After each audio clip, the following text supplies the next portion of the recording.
শুক্রবার বিকেলে supreme court অডিটোরিয়ামে অনুষ্ঠিত হয় ল রিপোর্টার্স ফোরামের বার্ষিক সাধারণ সভার সফলতা কামনা করছি। এতে অংশ নিয়ে attorney general barrister Ruhul Quddus Kajal বলেন, প্রযুক্তির দ্রুত বিকাশের সঙ্গে পাল্লা দিয়ে ডিজিটাল অপরাধের ধরন বদলাচ্ছে।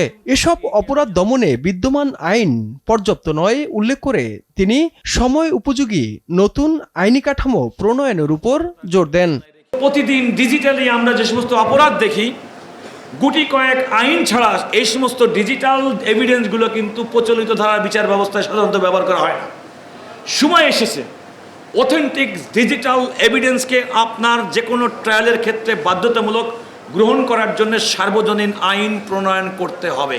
তথ্য ও সম্প্রচার মন্ত্রী জহিরুদ্দিন স্বপন বলেন, তথ্য সন্ত্রাস রোধে সরকার নতুন সাইবার আইন নিয়ে কাজ করছে।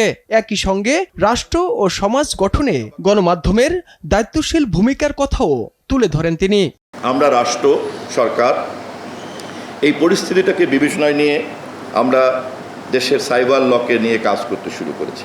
প্রয়োজনীয় আইনি সংস্কার এবং রূপান্তর প্রক্রিয়ার সঙ্গে সামঞ্জস্য করে এটাকে অ্যাপ্লিকেবল করা, এটাকে ডুয়েবল করা, এটাকে ওয়ার্কেবল করা, এর জন্য যে পরামর্শগুলি সেগুলি আপনাদের কাছ থেকে নেয়ার জন্য আমরা আপনাদের দ্বারস্থ হব। এ সময় সাংবাদিকদের তথ্য নির্ভর বস্তুনিষ্ঠ সংবাদ প্রচারের আহ্বান জানান তথ্যমন্ত্রী। সংঘবদ্ধভাবে কি দায়িত্ব পালন করা উচিত। তাইফুর রহমান তুহিন, দেশ টিভি, ঢাকা।